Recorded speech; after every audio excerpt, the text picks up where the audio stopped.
اس صبح میرے مقدمے کی دوسری پیشی تھی اور میں وقت سے پہلے ایڈیشنل سیشن جج کی عدالت پہنچ گیا تھا۔ کارروائی کا آغاز میری طرف سے ہوا۔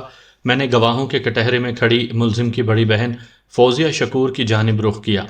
فوزیہ شکور نے حلف اٹھانے کے بعد عدالت میں بیان دیا کہ ان کا بچپن بڑی پریشانیوں میں گزرا تھا۔ ان کے والدین میں کبھی نہیں بنی۔ آئے دن کے لڑائی جھگڑوں کے دوران میں وہ تینوں بھائی بہن پروان چڑھے تھے۔ اب فوزیہ شکور کی عمر لگ بھگ 35-36 سال تھی۔ وہ ایک پرکشش عورت تھی۔ اس کے شوہر عبدالشکور کا کار کے ایک حادثے میں انتقال ہو گیا تھا۔ یہ 5 سال پہلے کی بات تھی۔ اب وہ میکے ہی میں اپنی اکلوتی بیٹی ہنا کے ساتھ رہتی تھی۔ والدین کے آپس کے جھگڑوں نے اولاد کی نفسیات پر برا اثر ڈالا تھا، خاص طور پر فوزیہ سے چھوٹے بھائی اور اس کیس کے ملزم شاہد حسین کو بے حد حساس بنا دیا تھا۔ البتہ شاہد حسین سے چھوٹا بھائی اپنی لاابالی طبیعت کی وجہ سے خاصا بے پرواہ ثابت ہوا تھا۔ آج کل وہ BA کا امتحانات میں مصروف تھا۔ اس کی عمر کم و بیش 20 سال ہوگی۔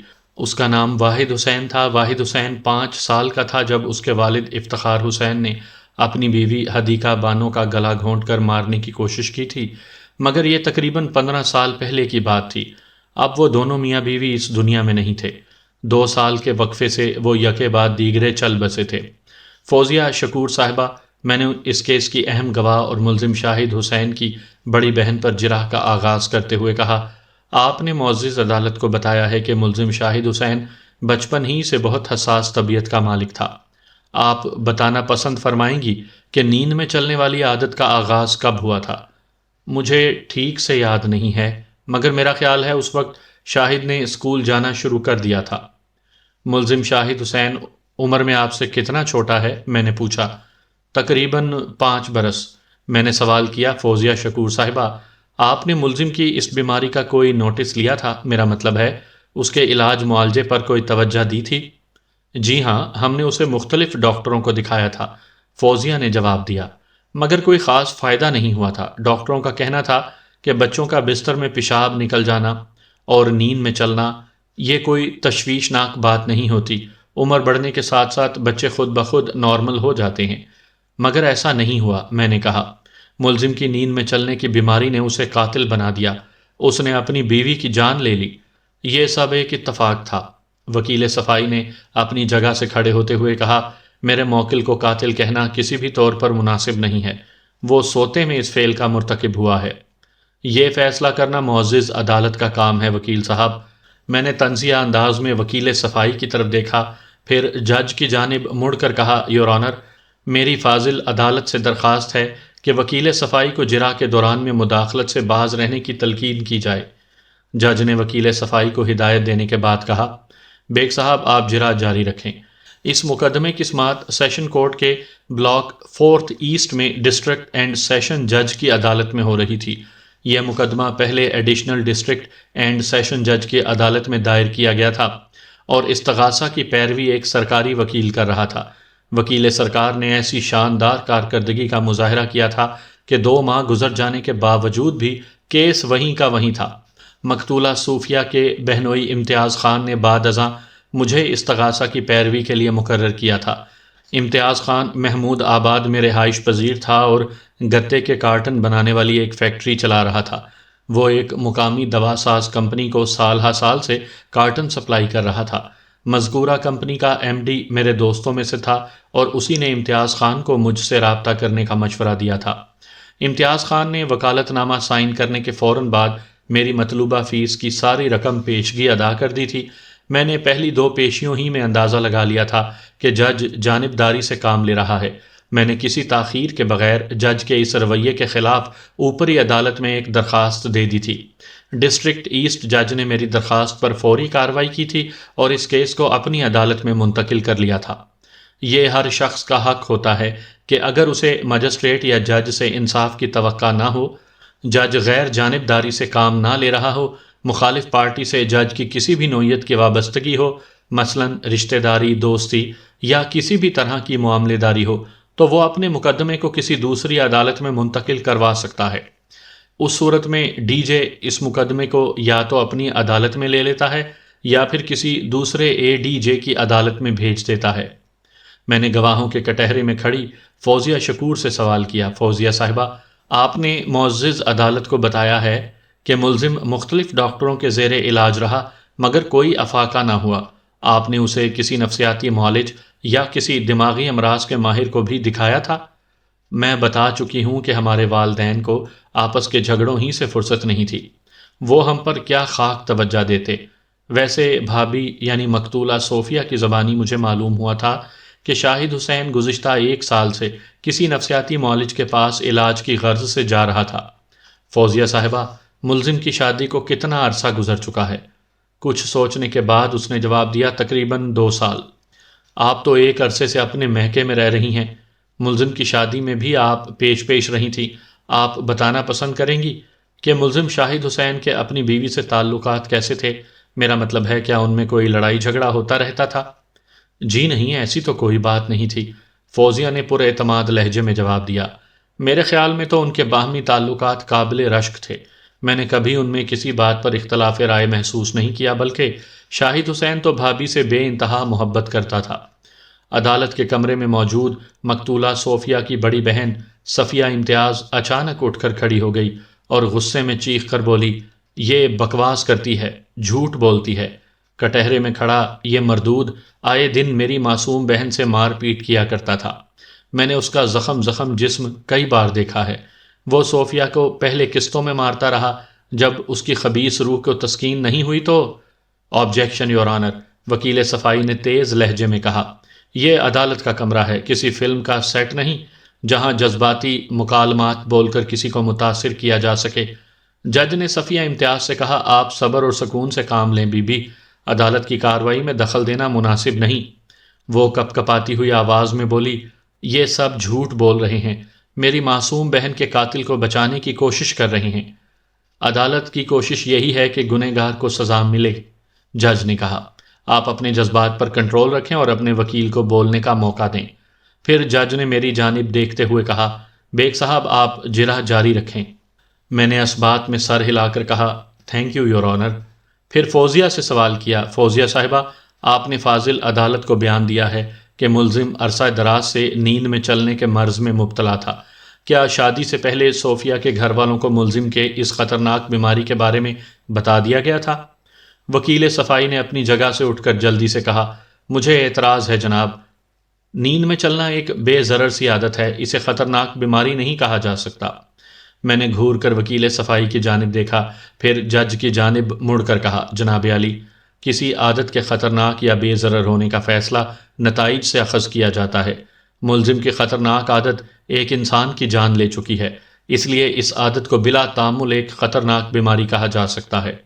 یہ تشریح کسی بھی طور پر موزوں اور مناسب نہیں ہے جناب عالی، وکیل صفائی نے کہا۔ یور آنر، میں عدالت کی اجازت سے اپنے فاضل دوست سے ایک سوال کرنے کی اجازت چاہوں گا۔ جج نے اجازت دے دی۔ وکیل صفائی نے مجھ سے پوچھا، مرزا امجد بیگ صاحب، آپ کے گھر میں باورچی خانہ تو ہوگا؟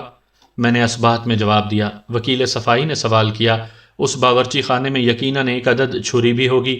میں اپنے معزز دوست کے سوال کا مطلب نہیں سمجھا، میں نے تعجب خیز نظروں سے جج کی جانب دیکھا۔ وکیل صفائی نے کہا، آپ سے جو پوچھا جا رہا ہے اس کا جواب دیں۔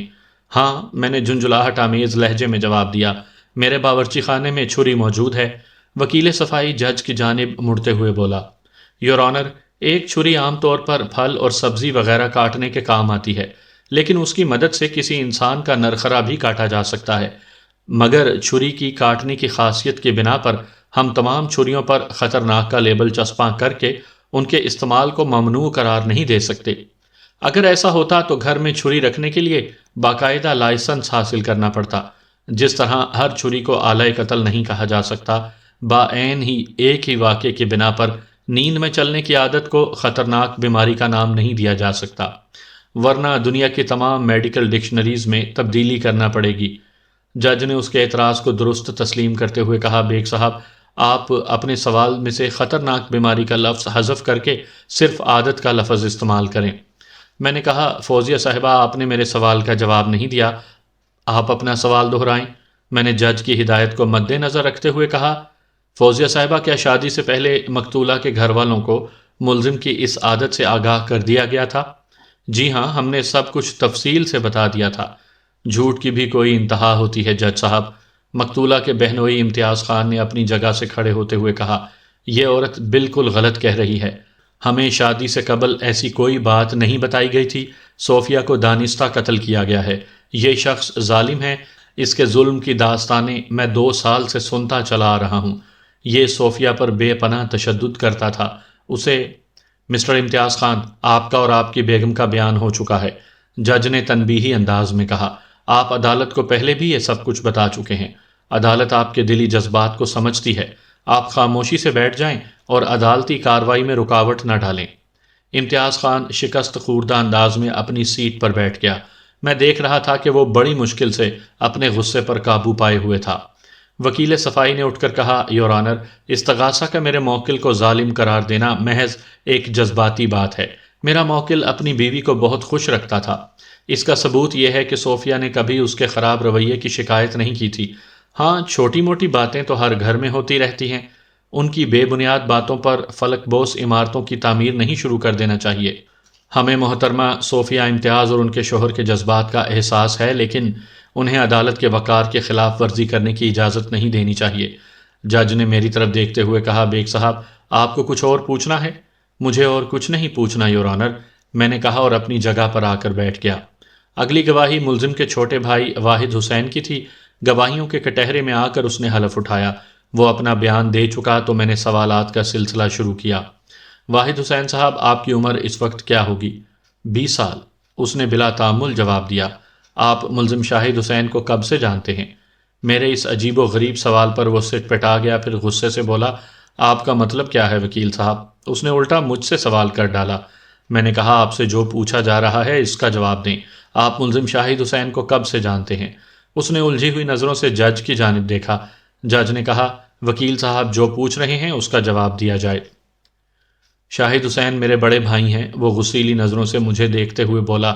میں نے جب سے ہوش سنبھالا ہے انہیں گھر میں دیکھ رہا ہوں، اور کچھ؟ اس کے لہجے سے طنز جھلک رہا تھا۔ میں نے اس کے لہجے کی ترشی کو نظر انداز کرتے ہوئے کہا، واحد حسین صاحب، آپ نے کبھی ملزم کو نیند کی حالت میں چلتے ہوئے دیکھا ہے؟ وہ تذبذب کا شکار نظر آنے لگا۔ میں نے کہا، ذرا سوچ سمجھ کر جواب دیجیے گا، آپ نے اپنی آنکھوں سے کتنی بار ملزم کو نیند میں چلتے دیکھا ہے؟ کبھی نہیں دیکھا، اس نے جواب دیا۔ مگر اس سے کیا فرق پڑتا ہے؟ میرے نہ دیکھنے سے حقیقت تو نہیں بدل جائے گی، حقیقت تو اپنی جگہ اٹل ہے، اٹل ہی رہے گی۔ واحد حسین صاحب، آپ کو یقین ہے کہ ملزم واقعی نیند میں چلنے کا عادی ہے؟ اس میں کیا شک ہے؟ کیا آپ اپنی بات کی سچائی کے لیے کوئی ثبوت مہیا کر سکتے ہیں؟ ہاتھ کنگن کو آرسی کیا؟ وہ پر اعتماد لہجے میں بولا۔ میں ایسے کئی واقعات بیان کر سکتا ہوں جو یہ ثابت کرتے ہیں کہ شاہد بھائی نیند میں چلنے کے عادی ہیں۔ کوئی ایک واقعہ معزز عدالت میں بیان کیجیے۔ چند لمحے وہ خاموش رہ کر سوچتا رہا، پھر گویا ہوا، شاہد بھائی کے نیند میں چلنے کے کئی واقعات سامنے آ چکے ہیں۔ ایسا کئی بار ہو چکا ہے کہ وہ رات کو ٹھیک ٹھاک اپنے بستر پر سوئے، مگر جب صبح اٹھے تو فرش پر تھے۔ کبھی نیند میں چلتے ہوئے وہ دوسرے کمرے میں پہنچ جاتے تھے۔ اکثر ایسا بھی ہوتا تھا کہ صبح کو ان کا بستر خالی ملتا تھا اور وہ کسی دوسرے کے بستر پر موجود ہوتے تھے۔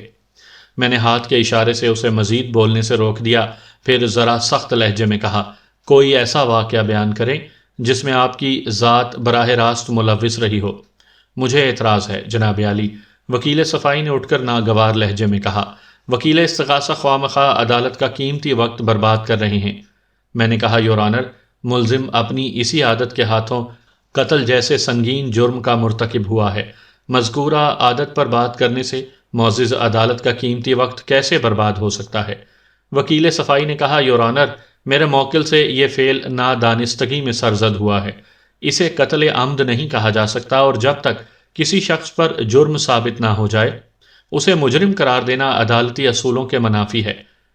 میرے فاضل دوست میرے موکل سے نادانستگی میں سرزد ہونے والے فعل کو سنگین جرم سے تعبیر کر رہے ہیں۔ وکیل استغاثہ کو فاضل عدالت کے وقار کا خیال رکھنا چاہیے۔ جج نے اس کے اعتراض کو درست تسلیم کرتے ہوئے مجھے تنبیہ کی اور جرح جاری رکھنے کی ہدایت کی۔ میں نے اپنے سوال کو دہراتے ہوئے واحد حسین سے کہا، واحد حسین صاحب، آپ عدالت کو کوئی ایسا واقعہ بتائیں جس میں آپ ملزم کی عادت کا شکار ہوئے ہوں۔ میں نے اپنے جملے میں شکار کا لفظ دانستہ استعمال کیا تھا۔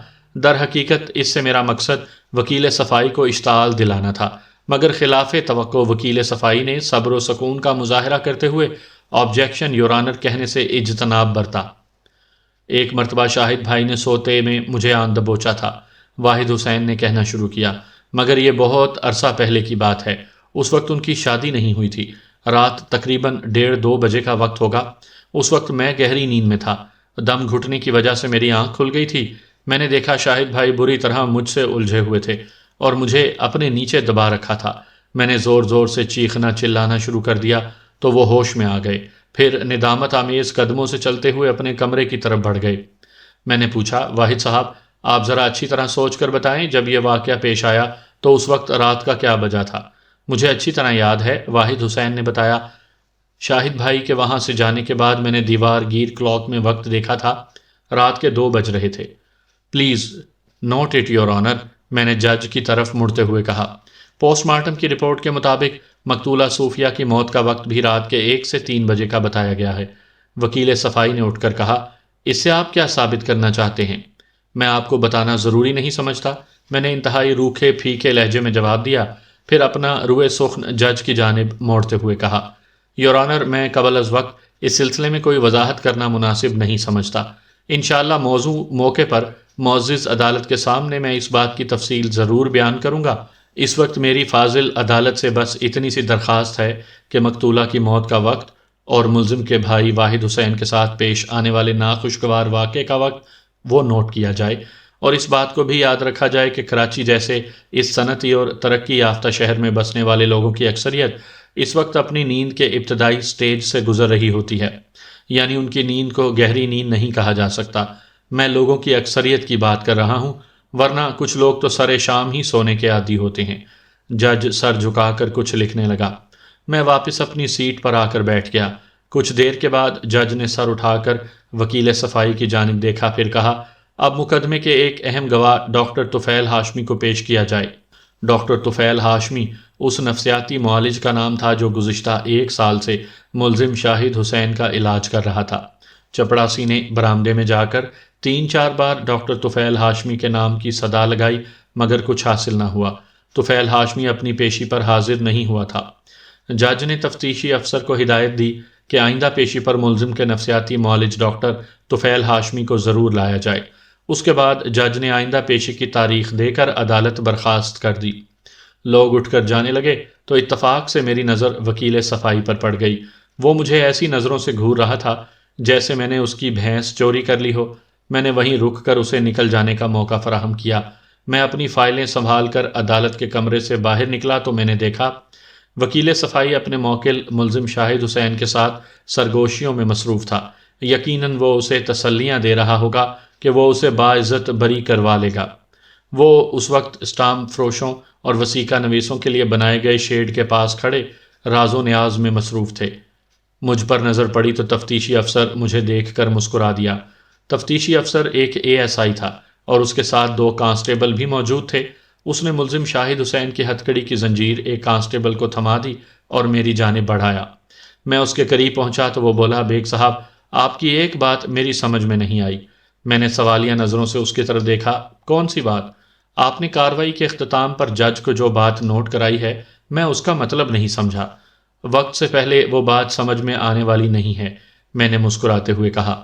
اس بات پر تو وکیل صفائی بھی مجھے خاصا پریشان دکھائی دیتا ہے۔ بہرحال آئندہ پیشی کا انتظار کرو، سب کچھ کھل کر سامنے آ جائے گا۔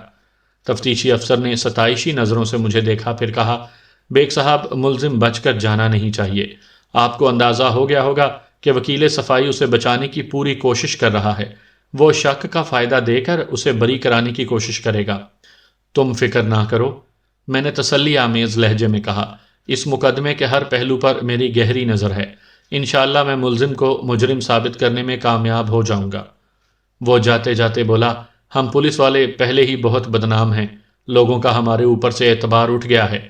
ہماری تو پوری کوشش ہوتی ہے کہ ملزم کو جلد از جلد عدالت میں پیش کر کے اپنی پیشہ ورانہ ذمہ داری کو پورا کر دیں، مگر اکثر مقدمات میں شاطر اور چالاک وکیل مجرموں کو اتنی صفائی سے بچا لے جاتے ہیں جیسے مکھن میں سے بال نکالا جاتا ہے۔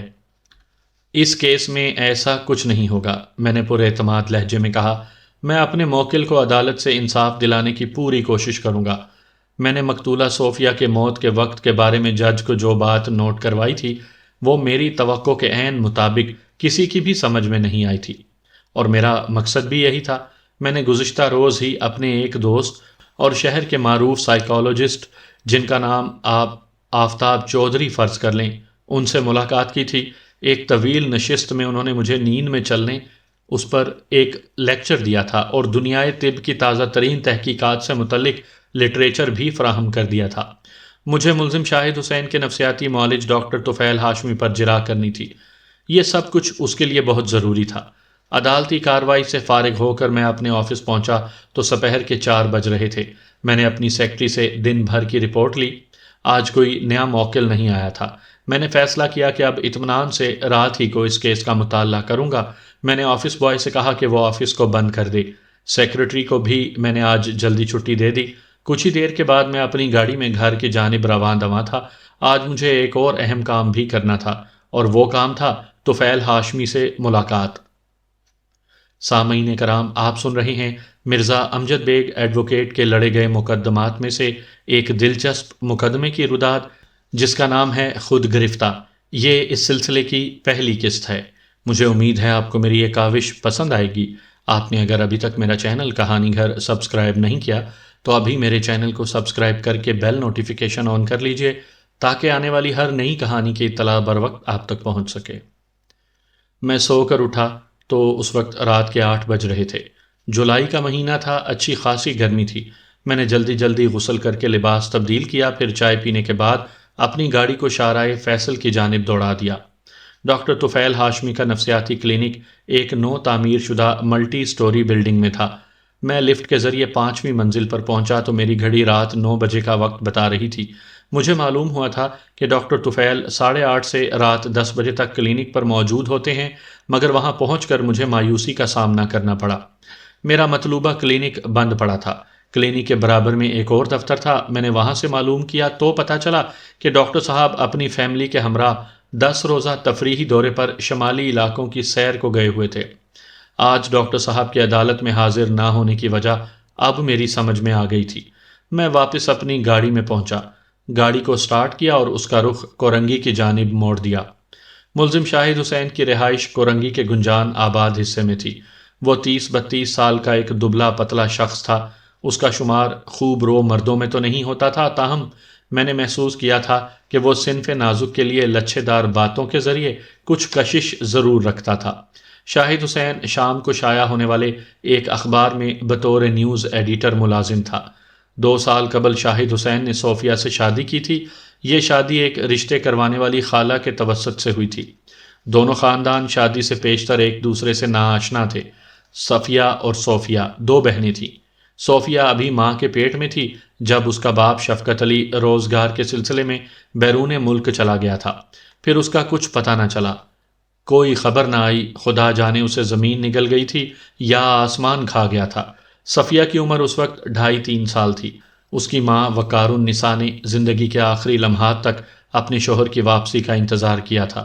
2-3 سال تک جب شفقت علی کا کچھ پتہ نہ چلا تو وقار النساء اپنی بڑی بہن خیر النساء کے یہاں اٹھائی۔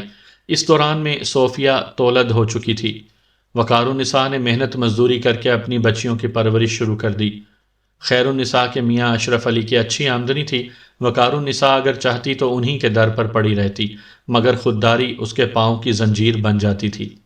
اب اس کی زندگی کا مقصد صرف اور صرف اپنی بچیوں کی تعلیم و تربیت اور مناسب پرورش تھا۔ صفیہ نے زندگی کی 24ویں سیڑھی پر قدم رکھا تو اس کے لیے امتیاز خان کا رشتہ آ گیا۔ اس دوران میں صفیہ نے گریجویشن کر لیا تھا اور ایک ٹریڈنگ کمپنی میں بطور ٹیلی فون آپریٹر کام بھی کر رہی تھی۔ رشتہ مناسب اور موزوں تھا۔ وقار النساء نے گھڑی پل کی تاخیر نہ کی۔ اب صفیہ کی شادی کو 6 برس گزر چکے تھے اور وہ 3 بچوں کی ماں بن چکی تھی۔ بڑا بیٹا ذیشان 4 سال کا تھا۔ اس سے چھوٹی بیٹی شمائلہ تھی جس کی عمر 2 سال تھی۔ تیسرا اور سب سے چھوٹا بیٹا فرخ ابھی 7 ماہ کا تھا۔ صفیہ گھر سے رخصت ہوئی تو صوفیہ نے روزگار کے سلسلے میں ماں کا ہاتھ بٹانا شروع کر دیا اور انٹرمیڈیٹ کے بعد ایک کلیئرنگ اینڈ فارورڈنگ کمپنی میں ملازمت کر لی، مگر وہ زیادہ عرصہ اس ملازمت کو جاری نہ رکھ سکی اور امتیاز خان کے اصرار پر صوفیہ اور وقار النساء اس کے یہاں اٹھائیں۔ امتیاز خان کے گھر کے اوپر 2 کمروں کا ایک پورشن بنا ہوا تھا، اس نے وہ حصہ اپنی ساس اور سالی کی رہائش کے لیے مخصوص کر دیا۔ امتیاز خان ہی کی فرمائش پر صوفیہ نے اپنی تعلیم کے منقطع سلسلے کو از سر نو شروع کر دیا تھا۔ امتیاز خان کا اپنا ایک چھوٹا سا کارخانہ تھا جہاں گتے کے پیکنگ کے کارٹن بنائے جاتے تھے۔ اس کاروبار سے اسے اچھی خاصی آمدنی ہو جاتی تھی۔ 2 سال پیشتر صوفیہ کی شادی ہو گئی، مگر ان 2 سالوں میں صفیہ اور امتیاز خان کو 2 مرتبہ جان کا صدمات سے دوچار ہونا پڑا تھا۔ شادی کے 5 ماہ بعد صفیہ کی والدہ وقار النساء کا حرکت قلب بند ہو جانے سے انتقال ہو گیا تھا، اور اب صوفیہ اپنے ظالم شوہر کی ستم ظریفی کا شکار ہو گئی تھی۔ کورنگی پہنچ کر میں نے اپنی گاڑی نہاری کے ایک ہوٹل کے سامنے کھڑی کر دی۔ ہوٹل مین روڈ پر ہی تھا اور یہاں سے 2 گلیوں بعد شاہد حسین کا گھر تھا۔ میں پہلے بھی اس گلی میں آ چکا تھا۔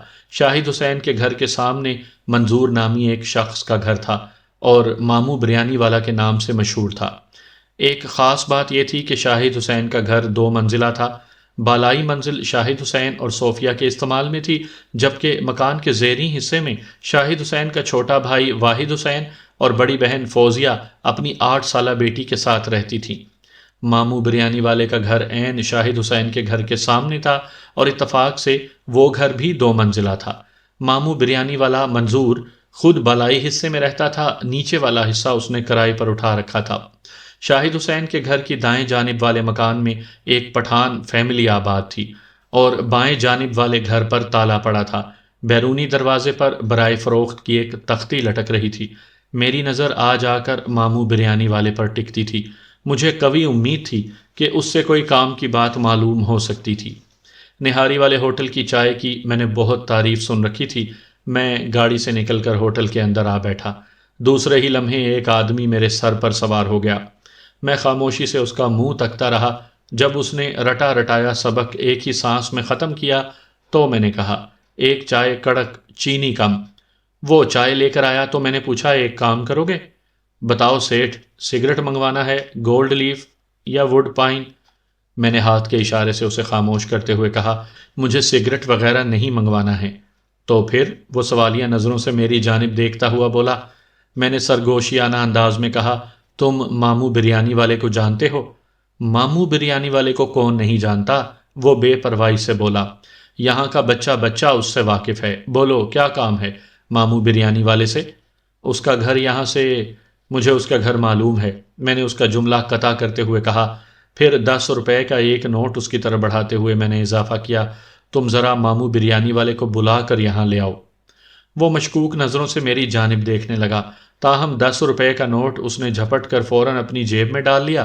میں نے اس کی نظروں کا مفہوم سمجھتے ہوئے کہا، کوئی پریشانی کی بات نہیں ہے، ماموں میرا پرانا جاننے والا ہے، مگر آج کل وہ مجھ سے کچھ ناراض ہے۔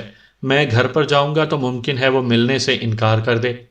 خدا جانے اسے میری بات کا یقین آیا تھا یا نہیں، تاہم وہ وہاں سے روانہ ہو گیا۔ میں دانستہ ماموں بریانی والے سے ملنے نہیں گیا تھا۔ میں یہ ظاہر کرنا نہیں چاہتا تھا کہ اس سے ملاقات کر چکا ہوں۔ شاہد حسین کے گھر کے افراد جانتے تھے کہ میں اس کیس میں استغاثہ کی جانب سے پیروی کر رہا ہوں۔ ماموں سے میرا ملنا انہیں کسی شک میں مبتلا کر سکتا تھا۔